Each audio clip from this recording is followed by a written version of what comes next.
Okay.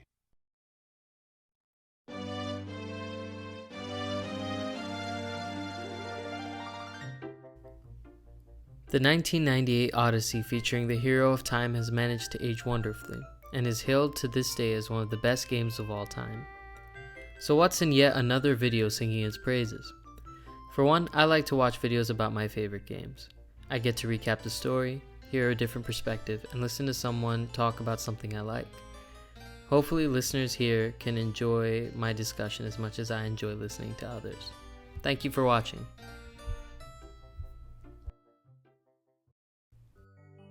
While Ocarina of Time was developed concurrently with Super Mario 64 and Mario Kart 64, it doesn't carry the 64 in its moniker the same way many of its Nintendo 64 contemporaries do. At 32 megabytes, it became the largest game Nintendo developed at the time. Taking into account that games like Majora's Mask and Donkey Kong 64 used the expansion pack to achieve their levels of graphic fidelity and performance, and that Ocarina of Time was originally intended to run on the Nintendo 64's disc add-on, the fact that it still ended up running on the base system itself is a feat of engineering by Nintendo developers. As if this wasn't enough to set it apart, this is the first game in the Legend of Zelda franchise to be in 3D, meaning that unprecedented exploration and experience for Zelda fans. I think it's deserving then that Ocarina of Time has a name as epic as its adventure. If I were to hear Ocarina of Time as someone who knew nothing about video games, I'd assume it's some epic magical device straight out of a fantasy King Arthur style story. And even so, I wouldn't totally be wrong. A name that captures the mystique of a body of work is an art in and of itself, and I think that's something Ocarina of Time nails. Ocarina of Time's title screen is an absolute work of art. I'd go as far as to say that it invokes moods and emotions that some entire games or movies can't invoke.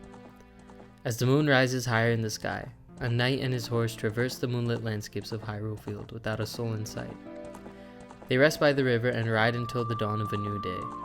This imagery of the world, combined with the somber piano voicing with some strings, and of course, an ocarina taking center stage, is quite possibly one of the most poignant, eloquent, and understated, yet absolutely perfect fitting openings to a game with the themes and the hero of Ocarina of Time. Ocarina of Time presents a few themes for us to chew on, and I think that once the player realizes the story within the gameplay while they're playing, it hits them like a truck. The main theme that branches off to touch the story in multiple places is of course regarding time. To begin, Link is a child who does not have a fairy. In Kokiri Forest, this is most certainly an anomaly, and naturally he's teased for it. However, like any child who dreams of the wonders of responsibility as we age, he's also burdened.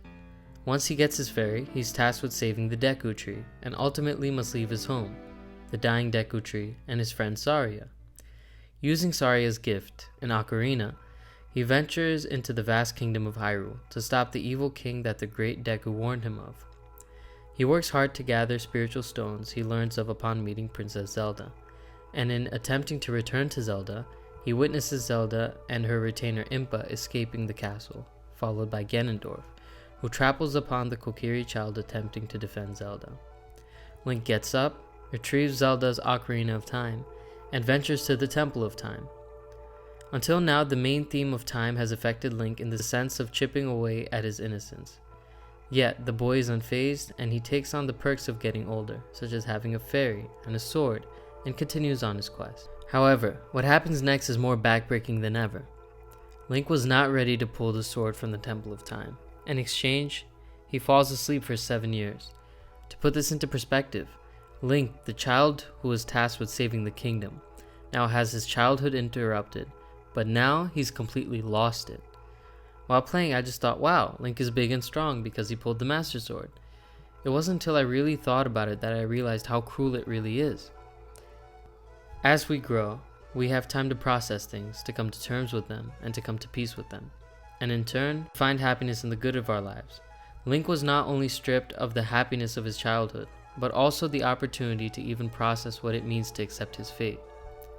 Once informed by Rauru, the Sage of Light, of what he has to do, Link ventures to awaken the remaining sages, who end up being old friends, such as Saria, Ruto, and Impa. when he meets the mysterious Sheik, who shows her own hero's path through the cruel passage of time. Link comes to find she's none other than Princess Zelda, having to leave the comforts of her palace to train to become a Sheikah warrior and to protect her kingdom from the shadows. Another childhood is lost to Ganondorf's actions, as well as the passage of time. Upon the defeat of Ganondorf, Zelda returns Link to his childhood using the Ocarina of Time, and Link meets with Zelda to inform her of Ganondorf's evil so that it may be thwarted before all of the events of the game. Link once again faces loss at the hands of time. His grand adventure is as if it never existed. The friends he made along the way are left as sages to look over them, and his fairy departs for the forest upon conclusion of her mission. As Link was never a Kokiri all along. Our hero is back at a lonely, yet possibly hopeful, square one in the throes of a merciless sea of time.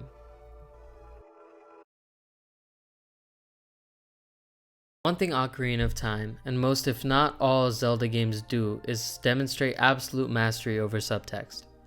While certain games I'm most certainly a fan of, such as Fire Emblem Three Houses in particular, show characters praising the MC for many lines of dialogue, sometimes for even entire cutscenes, Link is rarely heralded or praised. Link is shown to be the hero but never told.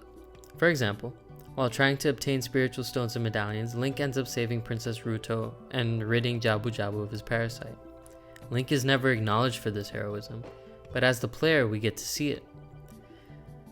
We talked about Link not only being stripped of the happiness of his childhood, but also the opportunity to even process what it means to accept his fate. I think this presents another aspect to his heroism. That of moving forward with one's head held high. Someone who falls, is beaten, yet pushes forward. In this way, Link is once again shown to be a hero, rather than told explicitly. The biggest aspect of Link's heroism being shown, not told, is the game itself. Once returned to the original timeline, no one knows of Link's heroism, except perhaps the sages, Navi, and Link himself. The lonely forest boy is in a way once again a lonely forest boy, with time once again pushing him forward, taking with it his memories of an epic adventure.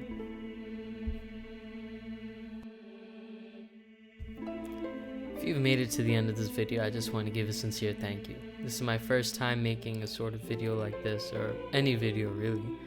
So I just wanted to take a second to appreciate any and everyone who's made it this far and listened to my ramblings. I really appreciate it. I also want to give a special thank you to the YouTubers who inspired me to even make a channel or make a video.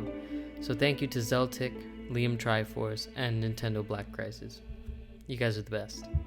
Thank you guys for watching once again, and hopefully see you next time.